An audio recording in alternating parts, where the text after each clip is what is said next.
No, so we're Hit it. just flying off the handle. Wait. Chris, is Laura hooked up? Okay. Okay. Wow. Welcome, everybody. I'm so excited. And it's cold outside. I'm Marilyn Jackson, and I want to introduce our lovely guest to you tonight. We have Dr. Laura Presley here. She's an Austin businesswoman. And we have with us Peggy Venable with Americans for Prosperity, and my other awesome co-host, Adela Tanner. Hi. Good Lord. We are excited. We are excited. We've got a lot to talk about tonight. So I hope y'all are ready and just warm and comfortable sitting on that couch, and you got your hot chocolate, or my favorite is Earl Grey tea. So I hope you're sitting up with your tea and you're ready to just hear what the ladies have to say tonight. I'm going to start out, and I'm just going to go ahead on, and we're going to talk to Peggy Venable, because I want her to share with us just what's happening in the state legislature. Well, I'm so happy to be with you. I love this new trailer setting. Great. We're What in a the fun Airstream. show and to be on with you ladies. Thank you so much for inviting me. Oh, you're welcome. I am with Americans for Prosperity and the Texas chapter. I actually now work for the national chapter in their policy Awesome. and focus on education. But during this legislative session, I'm focused on Texas and our legislative agenda. We have a legislative agenda that really supports our free market policy positions. Awesome. But we have three major issues that we're focused on this session. One is total elimination of the franchise tax. It is an onerous tax on small businesses. I have to I know our friend Laura I pay it. I do. can attest to the fact that probably the compliance costs of just filing and doing the it's terrible. paperwork is the worst part of that tax. But we're supporting a total elimination of the franchise tax. Thank you. We also want to see, well, thank you for what you do for Texas. As a small business owner, we want more of you.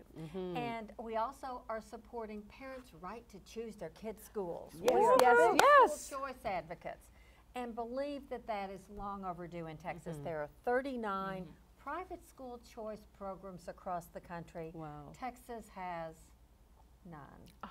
It is a shame. We're going to make that happen. We're Yes. working to make that happen this session. And the third one is one that I know Austinites will applaud, and that is property tax reform. Yes. And truly Round of providing, Yes. providing some real relief. And I could talk some about those bills and the specific measures, but those are our overarching, the biggest issues Yes. that we are tackling this session. The great news is we now have field staff around the state Awesome. working for Americans for Prosperity, and we have over 120,000 activists in Texas. And what we want to do is really to engage and empower these folks to weigh in, to talk to their legislators, to help us make these good policies happen here in Texas. As I was telling you before we went on the air, we have less than 100 days left in our 140-day legislative session, and we only meet every other year.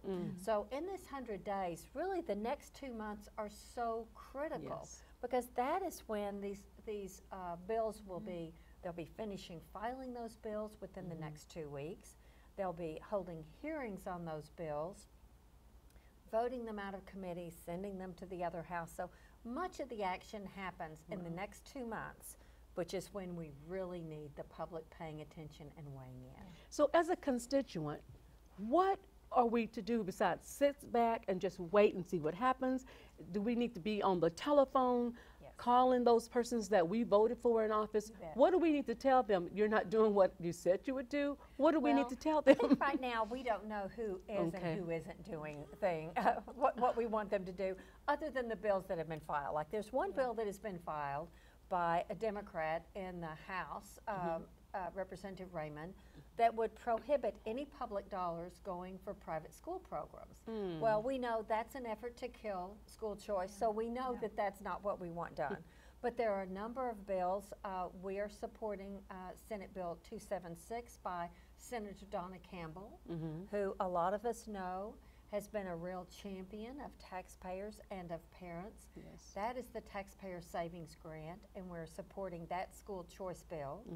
We also know that we are supporting Senator Paul Betancourt, who has taken Okay. Senator Dan Patrick's seat there in the Senate, Okay. is also a colleague of Senator Patrick's, has been on his radio show for years, also, more importantly, former Harris County tax assessor collector.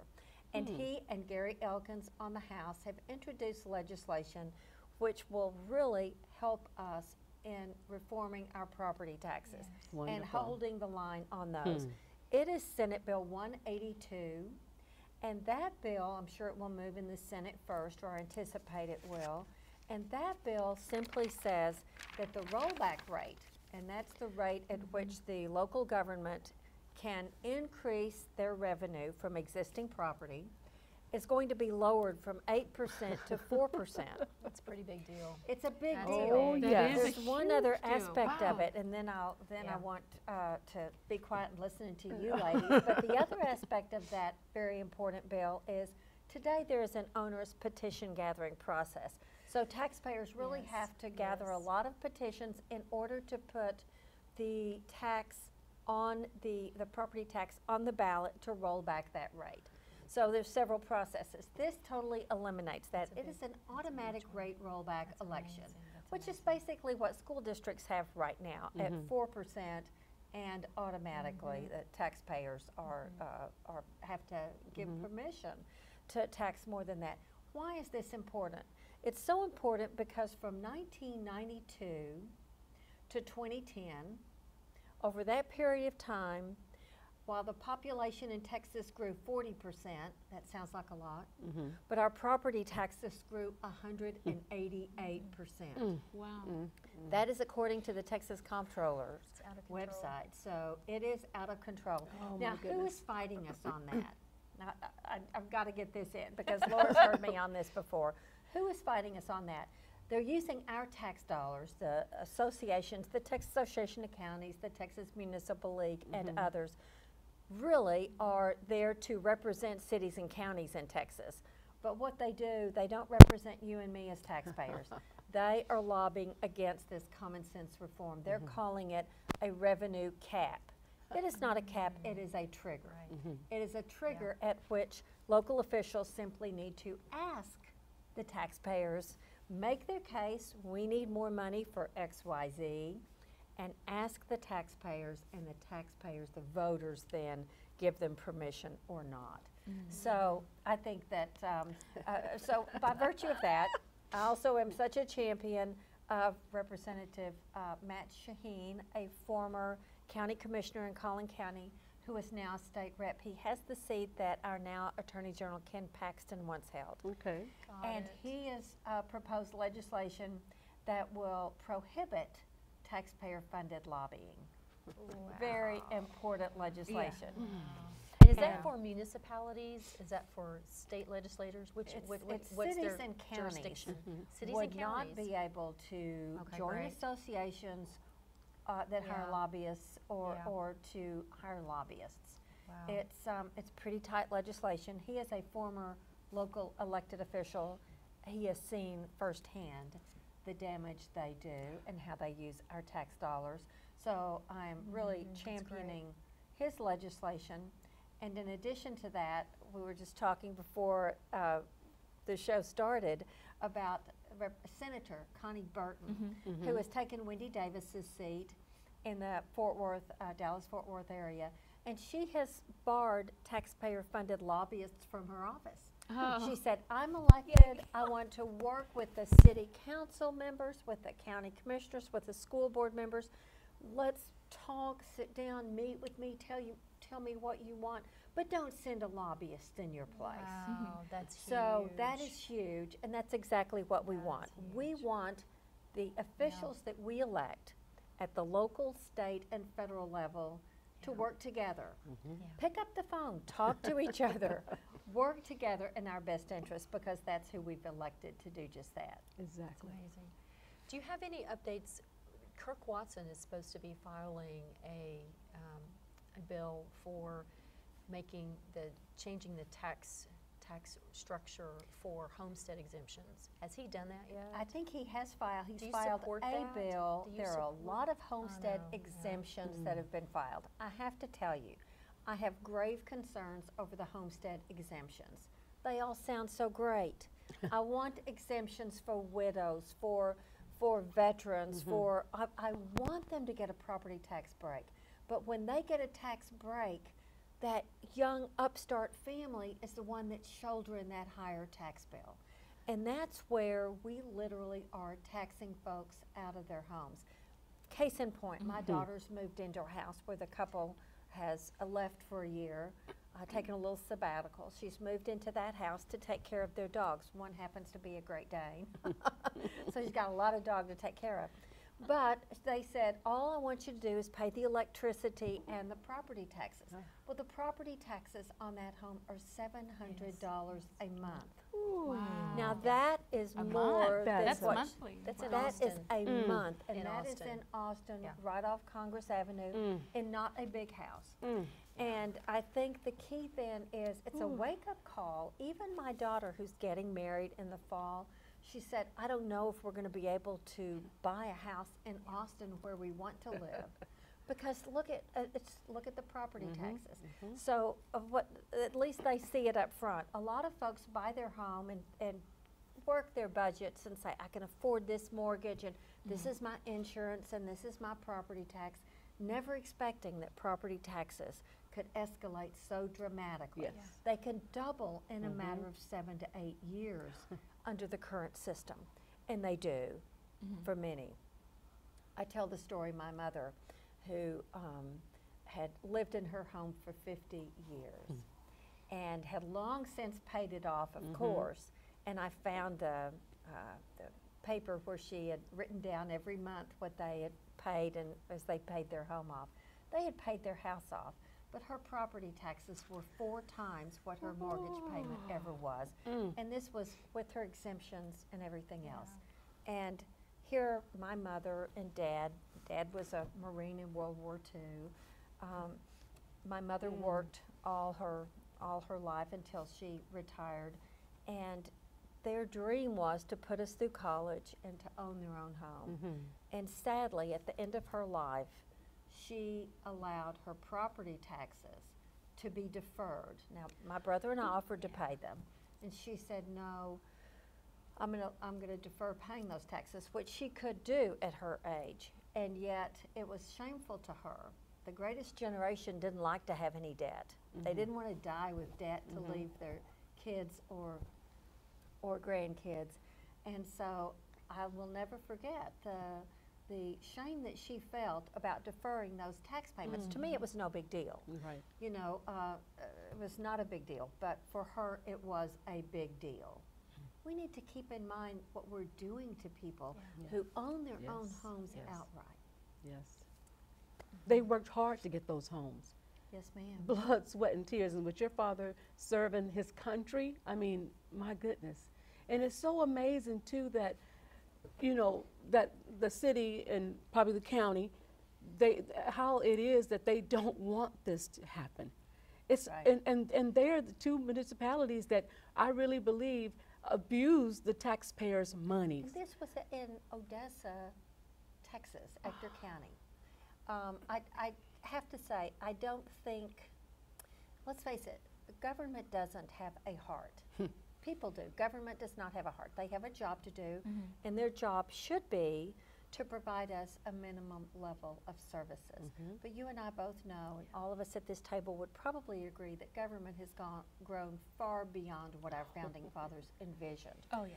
So they seem to think, here are these government entities fighting taxpayer protections because they think they're due more money than 4% every year, and that's only on existing property. That doesn't even include new property. And they don't even want the voters to be able to vote on it. Wow. Well, there's been, you know, here in Austin, you know, I've heard this myself, and different council members and staff say, we're rich in Austin. We're rich, so we can do whatever we want. Well, the taxpayers, especially in my district, I'm in District 4, which is the Runberg area. Right.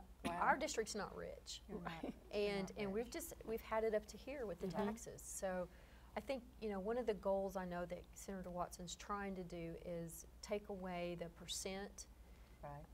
switch it out from a percent homestead exemption to a flat rate, and that will Right. actually save a little bit for the lower income people, it'll be more of an impact. You know, So Laura, I that is think so that important because it's when a people issue. buy their homes, they again do their math and figure out what can they afford. I know. Not anticipating what those No. taxes could become. No. So we've seen what California, the only thing California's done right really has been rein in their property taxes. We are 5th in the country in terms of the property taxes we pay relative to our home value. Yeah. 5th in the country. Yeah. And that's not a distinction we should be proud of. Yeah. No. This last appraisal period, 2014, when Travis County appraised the property, I had people in our district that their taxes went up 75%. So you're talking, 5 to 7 years. It was much quicker within a 2-year period. The poor woman, she was in tears and didn't know what she was going to do. Sure. We can't have that. No, we I can't. think that I think that some of what you may be facing, and even Dr. Presley may be facing in her district, is literally in a totally respectful way, voter ignorance.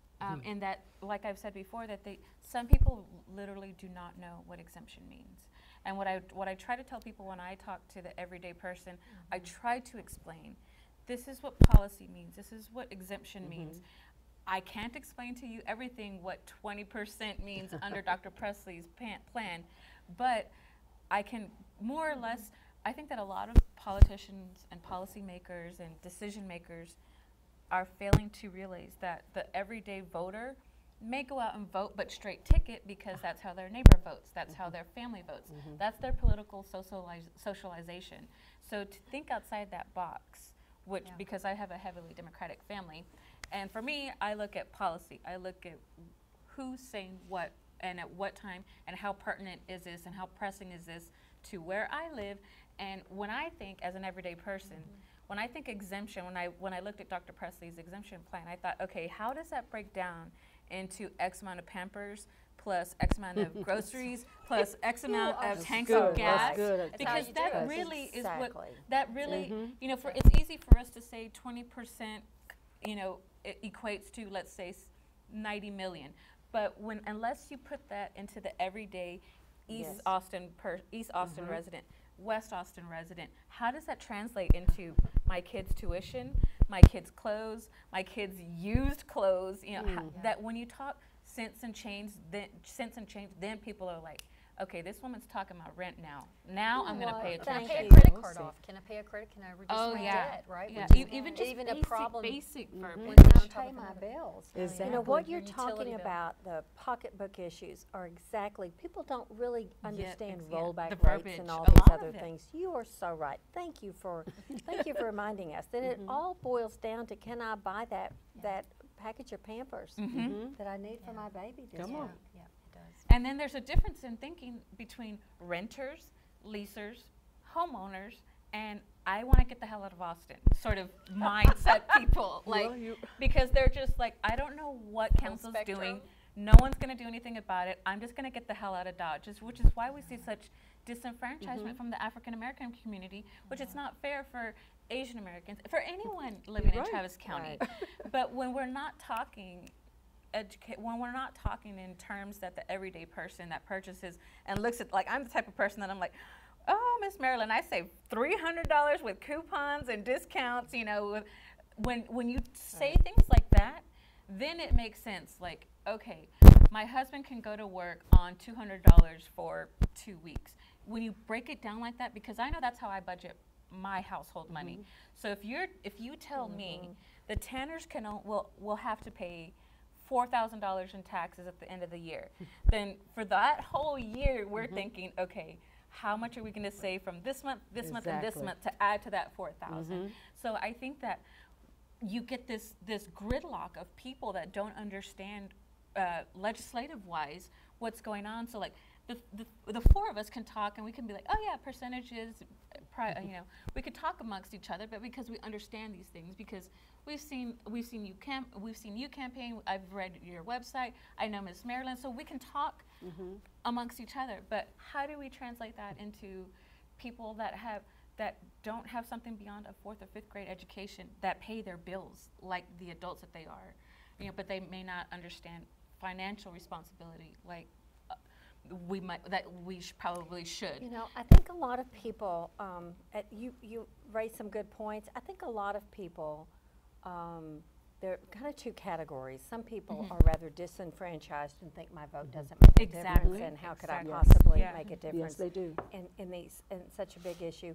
And others that don't really understand that public policy affects every single aspect of our lives. That's right. Every You can't say aspect it of doesn't touch you. You from can't say what it. we pay at the gas pump to what we're able to do, our liberties and freedoms, whether we can plant a garden in our front yard or you name it, it affects everything we do. So part of my organization's responsibility is to make sure that citizens understand what legislation will do to either enhance or to diminish their freedom and to enrich their pocketbooks or to drain it. And that's one, Americans for Prosperity. And I do encourage your viewers to go to our website, americansforprosperity.org, and click on Texas. We'll keep people updated what's going on this legislative session the next almost 100 days. It's going to go fast. And I encourage people to sign up because we will send them information, not just for on Texas and what's going on in Texas, but also what's happening in Congress that will impact our lives and our livelihoods. And I'm glad that you touched on that because I think that people, Americans for Prosperity the prosperity is a huge aspect, I think, of the title because whether you're prospering in just being able to pay your basic bills, and if that's a step up from being in the negative at the bank 6 months ago, that's prospering. Somehow you did something fundamentally different, and maybe someone may go to your website and think, you know what, that clicks. I'm going to follow this Peggy Venable because whatever she said in section A, line B made sense to me because now it's clicking with me.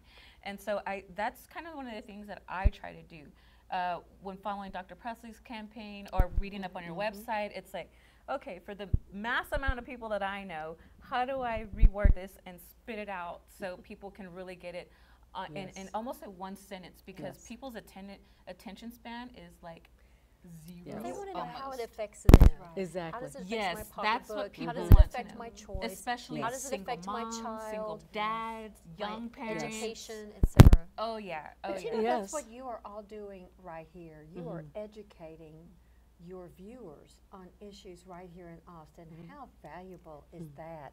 So I think a big part of it is people are hungry to know how can they improve their lives and improve life for their children.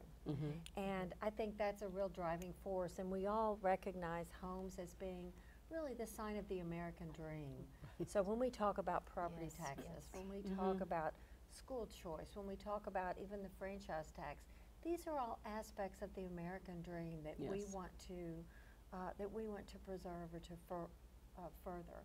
So it really is important that people contact their elected officials and let them know, number one, I care about this issue. I want you to support or to defeat this issue, and I'll be watching you, and I will vote. That's the perfect And I will sentence. vote. I'll be watching you. That's right. Because that's what I tell people: hold your elected officials accountable. Because you know how many candidates were just in Austin City Council? 78 for 10 spots. You know, Dr. Presley can attest to that. You know, and all of them. I have yet to find things that these people were amazing to me. Dr. Presley, everybody included. Even the opponents of the candidate that I was helping in District 6, I was so amazed to see so many different walks of life. A 25-year-old, a 27-year-old running against a 70-year-old, and everybody in between. And when you think about just from 5 years to 10 years, how much economically we change as a country, as a county, as a state, it's amazing to see these different diverse views of how we should move forward, or how we should say the same, or how we should go back to the way things used to be. And that's what I found interesting about the tax lobbying, the taxpayer lobbying regarding Westlake Hills was that because it was almost a unanimous, I want to say unanimous, I could be wrong, a unanimous decision on City Council's part to fund $45,000, you know, and for us it may think, oh, just $45,000, but I know I don't make that much a year. So that's a lot to me. So where do we cross that line where we want a place But like... be sure to tell your listeners, your viewers, what they were voting to do. They were Yes. voting to hire lobbyists. Hire a li- Yeah. I want to Yeah. say I want to say it's something advocacy, but I wrote it down. But I even lobbyist. wrote yes. They're Lobbyists. and Someone their paid to and do their it. their mayor says, I would rather decisions affecting us be made in Westlake Hills City Hall rather than at the Capitol. Says the city council that paid $45,000 to have a voice at the Capitol. So it's kind of, I think to myself, okay, if I were a Westlake Hills resident, how important it is for me to have Texas statewide legislation affect me, and how important is Let me it just ask for you another question. How important is it for you, if you live in Westlake Hills, for your mayor and your city Yeah, council see, member that's where to the pick up the problem phone is. or That's to, right. Yeah. or to get in their It's a car lot and cheaper than drive $45,000, very isn't close. it? Lot cheaper. They're Yeah. close to the Capitol Lot cheaper. and contact the legislators Yeah. on issues. Now, when those who say, "Oh, but we are so busy," well, wait a minute. No, that's part of their Taxpayers job. are busy too. Thank we you. we Yes. elect the city council members, the county commissioners, the school Come board on. members. We elect our state legislators. We elect our congressmen. Hello, let's introduce them to one Yeah, another introduce and them say, we want you to work in our best interest. Don't hire a lobbyist to intervene between these elected officials. And whose behalf are you busy on? Yeah. Yeah. I mean, Then is it don't mine? run. supposed If to you be can't a- do the job, don't run. That's actually you really good. came And to why us is it and that they said- don't come together? You should come together. And I mean, surprisingly, a lot of constituents had zero idea. At least from the comments that I read, people were like, "Who's doing this?" Like they were like pitchfork ready to attack someone, and I'm like, "Wait a minute! It's a city council that did this. It's not some." Why does the city council need a pitchfork." surrogate? Yeah, I think that's your exactly. point. Why Yeah. do they need a surrogate, a $45,000 surrogate? Yeah, and I feel like doesn't make what sense. I've been saying about city council, about Austin City Council, is hold them accountable. Those are your mini presidents of your designated districts. So that it would be totally in contradiction for me to say, oh yeah, I'm totally for this, when I've been saying all along, no, hold your city council representatives accountable, because they're supposed to be your senators, your representatives, because they know your streets, they know your sewages, they know these little intricate things that who's sitting up on the Capitol that But they knows don't the little want to be the intricacies? ones who stand up and say, I don't want to lower property taxes. Yeah, they for don't want the mine. target I on don't their back. want to Well, they have to hold cut something us from the budget, accountable. Peggy, if they do that. They have to, You know, and that's You're that, so right. and they have They to don't do want that. to do that, but they want families to cut from their budget. That's right. we're That's already right. struggling as it is. You bet. Well, you know, is there anywhere in the bylaws, if that's a right word I could say it for city council, that says what it is that your property tax dollars can go towards? Well, it's defined by the city council. They vote on a budget each year. And the city of Austin is $3.6 billion right now. And that's grown, $0.6 billion in the last 2 to 3 years. It's shocking. The city council budget just keeps getting bigger and bigger and bigger and bigger. And that doesn't count their debt. And that does it? doesn't, oh no, the debt is billions, it's like $8 billion, I think, Peggy. It's huge. Just for the city of Just Austin? for the city of Austin. It's like several years of budget, complete budget expense. It's just shocking. So, they don't know how to cut a budget. They don't know how to become lean and prioritize. They just think we're rich. That's Well, my quote, fear is they unquote. probably don't even know how to read a CAFR, a Comprehensive Annual Financial Right, Report. right. So I think a lot of them very well intentioned. Let me just back up and say, I do not Yeah. consider them villains, Yeah. or they don't I've said that intend too. to be the villains. But in reality, if they don't know their job Yes. well enough to be able to live within a limited budget like the families who voted for Right. them do, then shame on them. They should not be in office. And yet, I have to say, they can, for property taxes, they can often hide behind the appraiser's skirt. Say, well, we did not raise the tax rate, when they don't need to raise the rate when your appraisals are going up 10, 12%. But they don't reduce the rate at the same They don't proportion. lower the rate so Yeah. that they, exactly. Yeah. So I think that this legislation is really important because it really forces them to do one of two things, either to budget or to make their case to the voters and say, may we dig deeper in your pocket for this, that, or the other. They don't want to do that. Of So course now they're not. opposing it. And yet, I doubt we'll see the Westlake mayor, he may, come and testify in opposition to it. If he does, we're going to have a camera there, and we'll make sure people in He's Westlake gonna be get in to big see trouble. This one's gonna But be hard, yeah. that. They don't want to do that. They want a lobbyist to do it on their behalf, Okay, or an Peggy, association. tell our viewers again, what bill is this? And how should they follow it? You know, for them to be able to follow it and really get involved with this because it's so important. If people will sign up on our website, americansforprosperity.org, sign up, we will keep them apprised of it. But the bill that we're talking about, the property tax reform bill, is by Senator Paul Bettencourt, and it is Senate Bill 182. Okay. 182. There's a House version by Representative Gary Elkins, which I could look up that number. It's not on the top of my head. But I think the key is you don't even have to know the bill number necessarily to call your legislator and say, I need property tax relief now. I Yes. know there's some bills in the legislature that will provide that. I want that property tax bill that would force you to ask, force my city or county to ask me before they increase my taxes above 4%. I think that's so important. And interestingly, I spoke to county tax assessor collector in Galveston County, and I said, you know, it's been 8%, and we had first proposed a 5% rollback rate, but Senator Bettencourt has come in at 4%, and she said that is still very generous. She said, considering the fact that that doesn't include any new property, that's just existing property, 4% over the previous year for as many people as they're taxing, you bet. It's very generous. And when you look at that chart that shows how rapidly our property taxes have been growing relative to student population, you see just why that's so important. Yeah, that's a That huge is deal. amazing. Yeah, and I'm really glad to have you on here, mostly because, and I'm not afraid to say this on camera, I have a son that is pretty much dyslexic. And when it comes to school choice, and that's been a huge one, that's what we've been talking about the past couple of shows, one of my questions was, how does that break down for not necessarily just students with dyslexia or learning disabilities, but students that just aren't, and parents that just aren't necessarily content with public schools? Because I'm not saying anything bad about AISD and the Board of Trustees, because that in and of itself is an entity that has existed for, I grew up in public schools. My son, on the other hand, does not succeed he cannot read a textbook and pass a test. He's just not like that.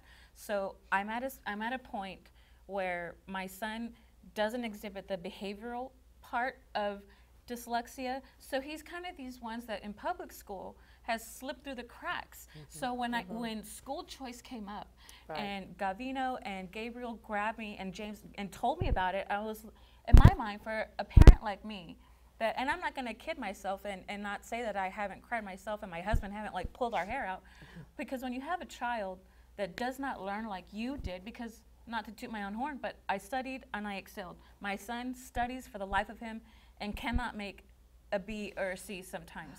So, and I'm not embarrassed to say that, because there are you should not children be. like mine. But I think it's just important need a to note different that option. every child learns differently. Yes. And I'm even learning the very that now. best public schools can't teach every child Yes, exactly. well, because every child has a different way they learn.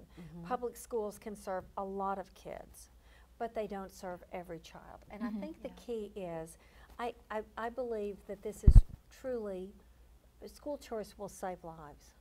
I'm will hoping. save I lives. think so too. And I'm hoping so. change lives. Yes. I think it is the most important piece of legislation for families that this legislature has considered in years.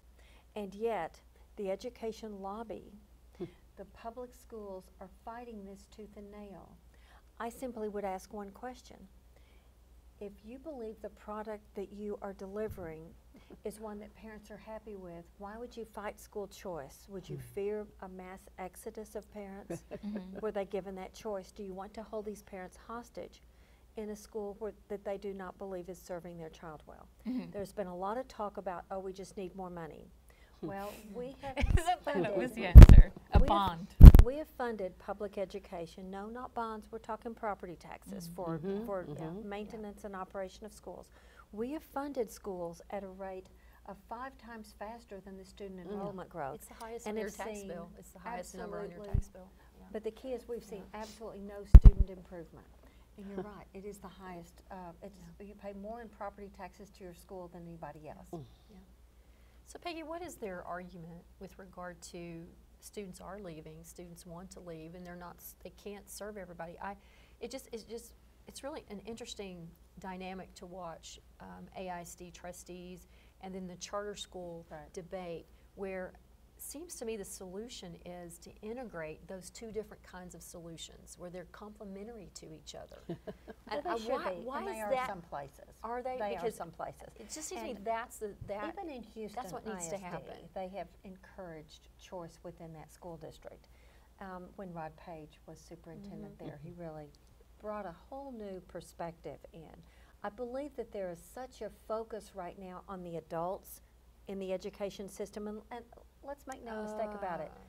School districts are the largest employer in any city or town, whether you're Houston or Dallas, or you're Big Spring or Hearn, Texas.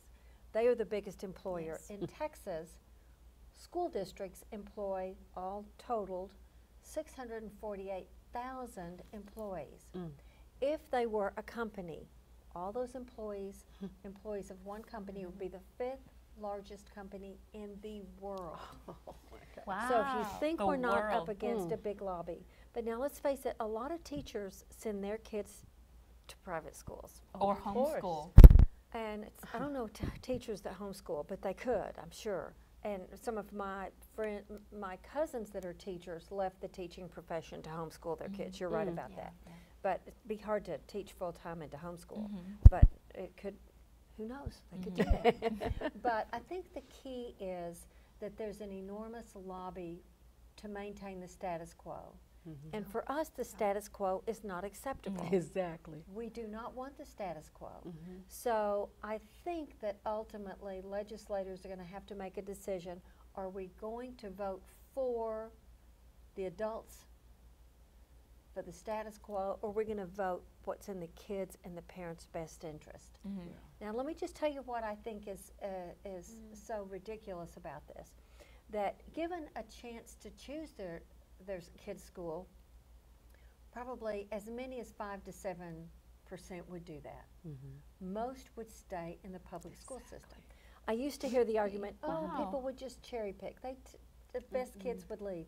No, probably the kids that are having the most problem Would stay. in public schools are the ones that would leave. Yeah, that would be And me. the better ones, like my daughter who did fine in public schools, would stay.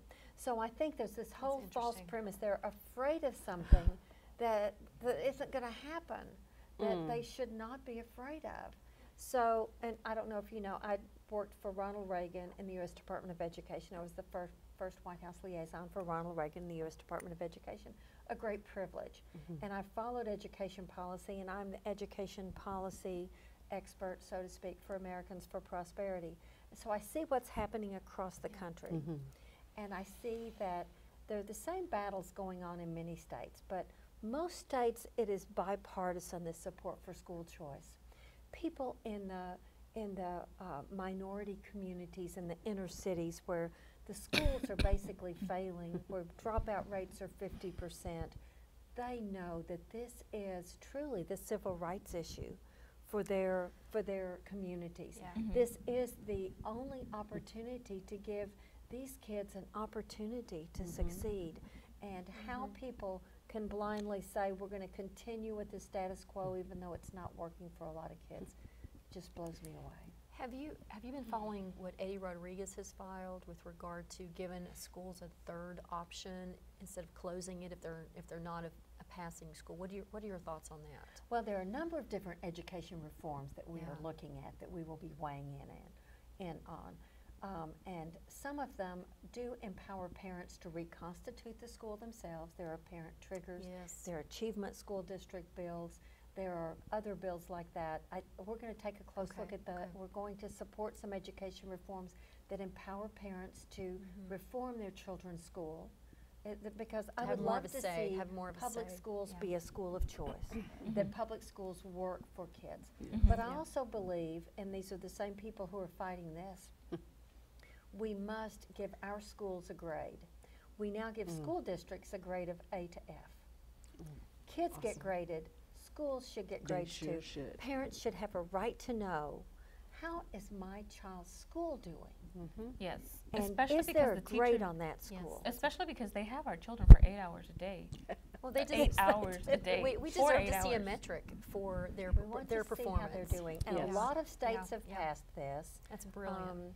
And Yeah. it is something that the governor spoke about it in his State of the State address. Governor Abbott is supporting this. So I think it's long overdue that we give schools a grade. And it's not to punish the schools, but it's to let the taxpayers, the parents know, how are they doing? How can they improve if we don't know how they're doing? I wish more parents would take responsibility Yes. to improve the schools themselves and to get in there because they have a lot of power. Yes. And they don't realize it.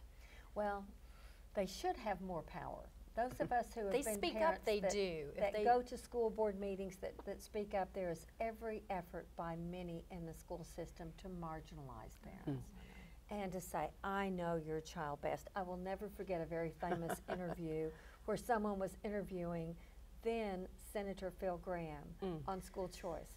And they said, it was an educator, and they said, well, I know your child better than you do. He said, oh, really? What is my child's name? And I will never forget that. Because Yes. how can someone say they know their child better than the parent? Yeah. Well, Who that's has how they feel, Taught though. them everything. Well, we have in my district, in District 4, we have a lot of charter schools because there's a lot of immigrants and we have a lot of, the most dense population of Austin is in District 4. Okay, a lot of apartments, Right. a lot of low-income, economically challenged families. We have a lot of charter schools. And I have a charter school on Runberg that cannot, Peggy, get a school zone sign because the city of Austin will not give it to them because of the fight between AISD and the charters. I'm president of the children's Yes. their safety yes. is at risk Yes, by ma'am. virtue of this. And Wow. I'm a president of the neighborhood association. I have tried for months, 6 months, to get a school zone sign, just for people to slow down so the trucks will know that there's a school coming up. my Because you know these goodness. charter schools were put in places. This was an old church. Right. That they Yes. put, this Sometimes school. they're supermarkets, There's, sometimes yeah, they're they're all just kinds of- reused, Right. commercial properties, and it And is that's a an busy absolute- intersection where you're talking about. Runberg and 35, and so it is Very. an absolute atrocity that this fight happens. Right. And I just see there being a better solution of working together, seeing how For the kids. for the kids, For the for the Yeah. charter schools and the AISD to see how they complement each other. But there's a fight Right. instead, and Yeah. even the city of Austin Transportation Department will not give us a a zone sign. Wow. That's how bad this is. What do we need the to do fight. to And get it's your so schools on interesting I know. that you bring those points up in your specific It's district ridiculous. because The principal's been trying to do it for choice. 2 years. school choice, and in my mind, as a parent that isn't as well educated, isn't as inclined to know about these things as you are, or as well researched as either of you two are, for me, as a parent, I want our tax dollars to follow my child, because if my child isn't exceeding in a classroom of 30 students, and he's the type of kid that he's not dumb, he's not stupid. No. He may grow up to be an engineer at some He point. needs a little different approach. It's very Just a different. different He's approach. a square peg trying to fit into a circle, and and I've been reading self-help books about dyslexia for parents because I'm like, where the hell are all the other parents that are suffering like I am? Because we They're out pay there. our taxes They and are out everything, and it's like, Right. this is school choice. You are not going to, this is a fundamental thing for me anyway, and it's infuriating because I feel like, like you said, you, Miss Marilyn, you, Miss Laura, and you, Miss Peggy, are not going to decide where my kid goes to Well. school, because We shouldn't. because it's That's not right. like, you know, I didn't see Dr. Laura growing up and how she taught her daughter. I didn't see Miss Marilyn, and I didn't see any of you and any of y'all's families. You three could teach completely differently than I do. And who's the three of you to say what I do with my money, and vice versa? And my Well, daughter you know? moved around too. Yeah, My daughter like- moved to 3 different schools because of the didn't fit and it didn't work. She Exactly. wasn't and happy. if it doesn't work, and it- why and- have her and why suffer? make her miserable Yeah, and not exactly. able to learn? Because my Yeah. son has I told know. me about him crying in the bathroom during lunchtime because of, Breaks my heart. and I'm like, where's all the help at? All these resources that were promised to me if I pass him, because the school told me if I pass him, we'll deal with it. We have all these resources, and my son is still failing, and we do 8 hours of homework a day. So when I saw about school choice in my mind, I was like, okay, I don't know what the other choice is, but I'm going to find it. Well, I'm let me going to just say find one it. thing. You mentioned that you don't know about some of these issues. I have the good fortune of getting up every morning and getting paid to do what I love to do, public policy. And thank Now, you for that. all of you at this table are the true heroes. You are your son's hero. Look at how you are fighting I'm to get the trying. very best education for your son. Laura has selflessly run for office and has done so much public service in Maryland. You the same thing. You've run for office. You have done public service. My hat is off to all of you. My organization's goal and objective is to make it easier for people to be able to interject their concerns and their desires as to what the government they want and are willing to pay for. That is really our objective. You should not have to be a public policy expert. You're a mom. There's no more important job than that. And each of you are just doing so much in this community that what we at Americans for Prosperity have the opportunity to try to contribute is the ability to make your voices heard and magnified across the state and across the country. That's really you're our our, objective. like our megaphone. I like it. I I- like You sure saying are a Just great good that. advocate, too, because I too. was really looking forward to this show, because that has been, we just recently found out. So I was so excited to meet you, because I was like, yes, finally someone that can give me answers that are not after school tutoring. Because who had, the everyday hours, person, wow. that if you work 8 hours, and if we're doing homework for 8 hours, and I'm not exaggerating on the 8 hours of homework, because my husband and I are just like on the wall, like, really? Oh, again. And what do we do with these kids that, like my son, because I know I'm not the only one, because there's been a lot of people, but it's like behind the screens, behind the curtains, that people are like, I'm so glad you're saying something about it, because my kid is the same way, but I don't want to say anything about it. So I'm the one that's It like, takes hey, courage. my It husband, does take courage. my kid. But if you speak out, yeah. others will begin to. And I'm just not And- embarrassed to say, yeah, I'm that parent. It's me. Yeah, hi. Good for you. No, Well, Peggy- you're an advocate for your Yes, son you and for your are. children. And Trying that's to what a be. parent needs to be and is. And it really offends me that school districts are not recognizing that parents are their child's best advocate. First teacher. First First teacher teacher. and best advocate. Thank you, that's a great line. Well, I and how would you bring have a that school if it wasn't for that parent's child? Yeah. up. Well, they want to hold It's that called child a customer. hostage there. Exactly. It's not They're a your customer to customer. them. Yeah. It is their little hostage. I've seen the report cards in the past on Americans for Prosperity, because I Yes. sign up for the Yes. newsletter. Thank Yes. you. Yes, I get it. And you. I've seen those report cards for Right. different school districts, and I'm like, wow, wow. We do have a website, You know. Red Apple Project, Mhm. and just go to redappleproject.com. And we should be getting the new snapshots for school districts across the state should be coming out, I hear from our education commissioner next month in Awesome. March. We will link that website to our Red Apple Project so that people can actually take a look at just how your school district is doing. How much of, what percentage of their money is spent in the classroom? How many teachers versus non-teachers and students are in that district? How many kids are taking the college exams and how are they doing on them? Lots of Interesting. information right there. How does ASD fare? You know, I don't have it on the top of my head. I I'm should have done curious. that. Next but I'll time you tell come what back, I'll let's, do. I would like to, I'll pull it up for y'all for your next show too. yeah, Okay. yeah. But it's easy. Really, all you have to do is go to, and this is the latest snapshots, 2013. Go to, and I will say search engine. I won't say which one. Go to the search engine, Texas Education Agency, comma, ISD snapshots. Okay. So They're snapshot in is it. alpha order. But first on the left-hand side, it'll be every year. They have every year, and the top one right now is 2013. I'm eager to see that 2014 on there. And click on that, and then you can go to the state totals, or if anyone has any trouble, give me a call. I will walk you through it. I can do it with my eyes closed. But because I think it's so important that we know how they're doing. Do you do the charter schools too? Do y'all do Harmony or Idea? Do y'all rate them? I was wondering about They, ideas. Yeah. they are on the snapshots. Oh, That's that's good. They wonderful. absolutely That's are. wonderful. There you I'm go. trying to That's think because apples they're to apples. considered a school district, and they are Okay. a public school. Yeah, they are. They are a public school, and I want to say that yes, they are on there. And you know, the key is, some people say, oh, but these charter schools aren't doing that much better than public schools. Well, a lot of these charter schools are taking dropouts. Yes. Or they're Ask the taking parents. kids who. Yes. Ask the Yes. parents that are sending their So the kids key there. is, That's, if the that's parent's issue. happy, That's right. we should be happy. That's right. If the parent is happy with the education their kids are getting, and I will say that it may not be the education I would have chosen for my daughter, but I love freedom more than I want to dictate to a parent what school they send their kid to. That is true. I love freedom first. And if that child is happy, I mean, who? That's an I mean, enormous the things part of that it. children go through that drop out. I mean, even before they even drop out.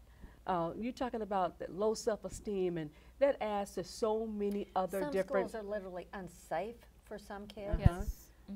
Kids are bullied. There's so many reasons why Yes. a child may not be doing well in a certain education environment. That a change in environment can mean a difference in their lives That is and true. in their living. Yeah, That one is so particular true. school that I visited, the staff there was very open to say, look, yeah, we've got some gang affiliated students, and this is their 6th time coming back, but they keep coming back. So when you mentioned that it's a lot of dropouts, I'm like, dropout doesn't mean I gave up. Dropout may mean my parent was in the hospital, on her hospital bed for X amount of months, and I had to because I'm the Had to oldest earn a of living. 4. That yeah, exactly. Some And have to earn a living. Some of these students, I was amazed that they were single parents, or they had no home to go home to, or they were in a foster home, and I was like, wow, these are not even factors, because I Right. married and I have my son and we used to send him off to school, but these are things that I didn't even stop to think about. Right. Since I was in high school, when I was the oldest of, I'm the oldest of 5, and I think to myself, what if my parents hadn't pushed me? There's thoughts that I wanted to quit school. What teenager doesn't want to quit school at some point? It's like, to hell with school. But this principal and the faculty that I saw there was so encouraging. They were very loud and rambunctious because it matched the personalities of the students. And the students weren't disrespectful, but they were very hype about what they were doing. And they were very excited to be coming to, even if it is just a 4-hour So school not everyone day. would do great in that Yes. environment, but Yeah. some and would and really some excel people, that's there. exactly what they need. And you know, too, another thing we deal with is that teachers are different. Yes. They're different from the way they were when we grew up, and in so many different ways and reasons why they're different. I mean, if my teacher, would have contacted my mother and indicated that I may have had some behavior problems, she would have given her the okay to go ahead on and handle that. Licking. But the thing, you're licking, you're right. Yeah. And then I'm gonna get you when I get home. Oh, yeah. When you get home. But Second time. exactly. But so much has changed in our society, and you're right. And I think it stems from other people thinking they know our children better than we do. I had this child. How you gonna know this baby better than I know him? That's right. You know. And another thing too, Peggy, I want to say is that I love the transparency that's coming out. Even if the school districts are not being transparent, then you're gonna get exposed with that report card. And that is a great thing, because parents need to know how well are their district faring, and where are you putting this money at? How are you managing the budget that you have? Well, if you can't afford that new field or that new this or that, then don't do it. Right. you know, just get it later. You know what, won't you teach the children, and y'all too, learn how to fundraise, save that money, you know, in so many That's different right, ways. yeah. Teach the students how to become, you know, to be a part of it. Don't so just right. keep stealing the taxpayers' money and you're not doing nothing to really help these kids. Marilyn, you're so right. And we Yes. haven't touched on an issue that I feel near and dear to my heart, and that is the debt that these school districts and other local entities are carrying. We are literally leaving our kids a legacy of debt. That isn't the legacy we want to leave. Every bond initiative we pass, and here we have Eanes ISD that has used these bonds that have allowed them to now, they owe twice as much in interest as they owe in They're principal. astronomical. And there are some capital appreciation bonds is what they're using, and there are some measures this legislative session to rein those in. But you know, they're talking about now another May bond initiative for Leander I ISD. read that. I read They that. don't learn, do they? Mm. So I think we're going to be doing some education in this area, and they need more information. I think the last time I spoke to a group of Eanes ISD parents, these were very knowledgeable, very affluent parents. They were shocked. They had no idea how much debt their school district was carrying. And this is debt that we're putting on their kids' backs. Right. So I think when we look at the federal government and see that debt clock ticking, we need to recognize that local governments are doing that too, as is the state. We see where Governor Abbott is working to and pushing to, let's pay down some of this state debt, but our state owes very little debt relative to local debt. And so I think when we look at that, a lot of people don't even realize That's it. amazing. And I think it's not also not only the low-income students that may be needing help, but it's also, are we done? Looks like. Okay, Well, but let me wrap just it finish up. off this thought. But also the students or the parents that are thinking, my child's a straight A student, doing awesome in football, but don't realize that they may be in a tax bracket where they're not getting what that student who may be able to excel, go on to Harvard, whatever. And when they're thinking, my tax dollars are paying for Eanes School District to give my child the best school that he can possibly go to.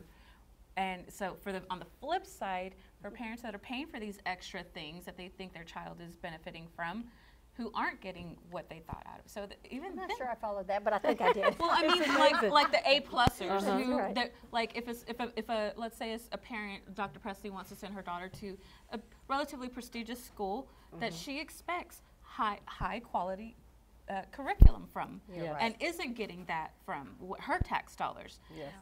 Well, So that's kind of what I can we go ahead and put Peggy's AmericansForProsperity.org back up there so that people will know? And also, cold Dr. Laura, outside. It I is was cold over wondering. here. I'm out there barbecuing. It's We almost still time for the got, we barbecue. still have a minute left. We We still have a got few about seconds. a minute left. Also, I was So we're almost wondering out of the if you airstream. could go ahead on We gotta go back out. and We both invite done three. the media to this school that you're speaking about.